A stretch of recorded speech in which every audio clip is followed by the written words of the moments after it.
안녕하세요. 오늘은 예수의 율법 해석에 대해 이야기해 볼 건데요. 이게 정말 흥미로운 게 단순히 이거 해라 저거 하지 마라 같은 규칙을 넘어서요. 우리 마음속 깊은 곳, 바로 그 동기를 파고들거든요. 겉으로 보이는 행동에서 우리 내면의 생각과 의도로 그 초점이 확 바뀌는 아주 근본적인 전환에 대한 이야기입니다. 자, 그럼 이 질문부터 한번 던져볼게요. 규칙만 잘 지키면 그걸로 충분한 걸까요? 우리 보통 내가 뭘 했나에 엄청 신경 쓰잖아요. 근데 정말 그걸로 끝일까요?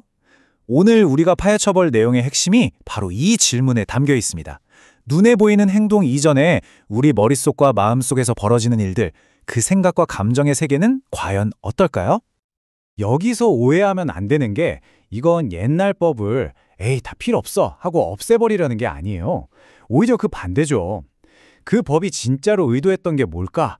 그 더 깊고 진정한 목적을 찾아내서 완성하려는 시도라고 볼 수 있어요. 핵심은 바로 마음입니다. 겉으로 규칙을 지키는 것에서 내면이 깨끗해지는 것으로 관점이 완전히 바뀌는 거죠. 자, 그럼 첫 번째 핵심으로 들어가 볼게요. 우리가 보통 크게 문제 삼는 살인이나 간음 같은 이런 파괴적인 행동들 있잖아요. 이게 사실 어디서 시작될까요? 바로 우리 마음속에 있는 분노나 음욕 같은 것들에서 시작된다는 거예요. 그러니까 겉으로 드러난 행동만 볼 게 아니라 문제의 진짜 뿌리, 그 근원을 다루자는 거죠. 첫 번째 큰 변화, 바로 살인에 대한 가르침이에요. 기존의 법은 간단했죠. 사람을 죽이지 마라. 딱 그 행동 자체를 금지했어요. 그런데 새로운 가르침은 여기서 한 걸음, 아니 훨씬 더 깊이 들어가요. 형제에게 화를 내는 것, 특히 그 사람을 무시하고 비인격적으로 대하는 그 마음 상태 자체를 실제 살인 행위랑 똑같이 본다는 겁니다.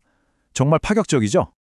근데 여기서 말하는 분노가 그냥 운전하다가 욱 하는 그런 순간적인 화를 말하는 게 아니에요. 여기 나오는 라가, 나 미련한 놈 같은 표현을 보세요. 이건 그냥 욕이 아니라 상대방을 향해 넌 생각도 없고 가치도 없는 존재야 라고 말하는 거나 마찬가지거든요. 상대방의 인간성 자체를 완전히 짓밟아버리는 아주 깊은 경멸감이 담겨 있는 거죠. 바로 이런 종류의 분노가 진짜 문제의 핵심이라는 겁니다. 이 가르침이 관계를 얼마나 중요하게 생각하는지 이 구절을 보면 정말 확 와닿아요. 신에게 아주 중요한 재물을 바치러 제단 앞에 갔다고 상상해 보세요. 근데 바로 그 순간 아 맞다, 나 누구랑 싸웠지 하는 생각이 들면 일단 그 예물을 내려놓고 먼저 그 사람한테 가서 화해부터 하라는 거예요. 종교적인 의식보다 사람과의 관계 회복이 먼저라는 정말 강력한 메시지 아닌가요? 자, 살인과 똑같은 패턴이에요. 간음에 대한 가르침도 우리 마음속을 향합니다. 여기서도 초점이 겉으로 드러나는 행동에서 우리 안의 욕망으로 옮겨가요. 그러니까 실제 육체적인 행위뿐만 아니라 음욕을 품고 누군가를 바라보는 그 마음, 그 생각 자체가 이미 문제의 시작이고 근원이라고 지적하는 거죠.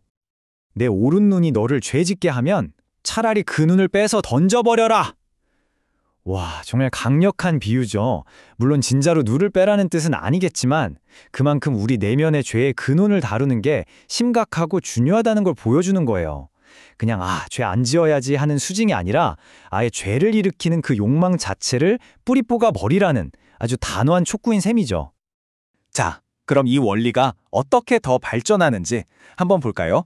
이렇게 내면의 온전함을 강조하는 원리가 우리의 약속, 우리가 쓰는 말, 그리고 억울한 일을 당했을 때 어떻게 반응하는지 같은 아주 구체적인 일상생활에 어떻게 적용되는지 한번 살펴보겠습니다. 맹세에 대한 가르침인데 핵심이 뭘까요? 한마디로 굳이 맹세할게 라고 말할 필요가 없을 정도로 진실하게 살라는 거예요. 당신이 예라고 하면 그건 그냥 예인 거고 아니요라고 하면 그건 아니요여야 한다는 거죠. 그 말에 무슨 다른 증명이나 맹세 같은 걸 덧붙일 필요가 없어야 한다는 뜻입니다. 엄청난 수준의 정직함을 요구하는 거죠. 이 구절은 아마 다들 한 번쯤 들어보셨을 거예요. 오른뺨을 맞으면 왼뺨도 돌려대라. 이게 흔히 오해하는 것처럼 그냥 바보같이 맞고만 있으라는 뜻이 절대 아닙니다. 이건 사실 엄청나게 창의적이고 강력한 저항 방식이에요. 모욕을 당했을 때 똑같이 갚아주는 보복의 고리를 끊어버리고 상대가 전혀 예상치 못한 반응을 보여줌으로써 네가 지금 무슨 짓을 하고 있는지 다시 생각해봐 라고 말하는 아주 적극적인 비폭력 저항인 셈이죠. 이런 예시들이 계속 나와요. 누가 속옷을 달라고 소송을 걸면 겉옷까지 줘버리고 억지로 오리를 가게 하면 심리를 같이 가주라는 거죠. 또 달라는 사람에게는 주고 빌리려는 사람을 거절하지 말라고 하고요. 보시면 전부 일관된 주제가 있죠. 부당한 요구에 대해서. 상대방의 기대와 예상을 훨씬 뛰어넘는 아주 파격적인 관대함으로 대응하라는 겁니다. 그냥 참고 견디는 게 아니라 오히려 적극적으로 선을 베풀으라는 요구예요.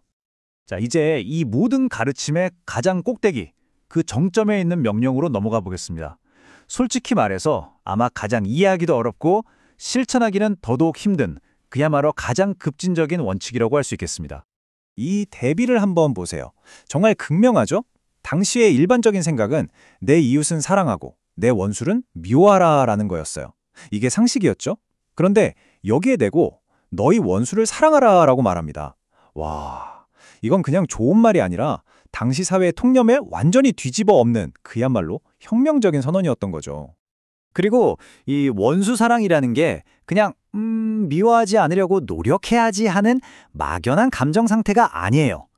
보세요. 4단계의 아주 구체적인 행동을 요구합니다. 첫째, 원수를 사랑하고, 둘째, 나를 저주하는 사람을 오히려 축복해주고, 셋째, 나를 미워하는 사람에게 선을 베풀고, 마지막으로 나를 박해하는 사람을 위해 기도하라는 거죠. 이건 그냥 감정이 아니라 나의 의지를 사용해서 실천해야 하는 적극적인 행동입니다. 아니, 근데 도대체 왜 원수까지 사랑해야 하는 걸까요? 그 이유가 정말 멋져요. 바로 신을 닮기 위해서라는 겁니다. 한번 생각해 보세요. 하늘에서 내리는 햇빛이나 비가 저 사람은 착한 사람이니까 더 많이 줘야지 하고 가려서 내리나요? 아니잖아요. 선한 사람이든 악한 사람이든 의로운 사람이든 불의한 사람이든 똑같이 비춰주고 적셔주죠. 바로 그 차별 없는 사랑, 그 보편적인 은혜가 우리가 따라야 할 기준이라는 겁니다. 자, 이제 이 모든 윤리들의 가르침을 하나로 모으는 마지막 결론에 다다랐습니다. 이 모든 이야기들이 결국 우리를 어디로 이끌고 있는 걸까요? 최종 목표는 과연 무엇일까요? 하늘에 계신 너희 아버지의 온전하심과 같이 너희도 온전하라, 바로 이겁니다. 여기서 온전하다는 말이 우리가 생각하는 것처럼 실수 하나 없는 완벽함을 뜻하는 건 아니에요. 그보다는 아까 봤던 것처럼 선악을 가리지 않고 은혜를 베푸는 그 하나님의 차별 없는 선하심, 그 온전함을 우리 인격 안에 그대로 반영하라는 의미에 가깝습니다. 이것저것 따지는 부분적인 의로움이 아니라 전체를 아우르는 온전함을 추구하라는 거죠.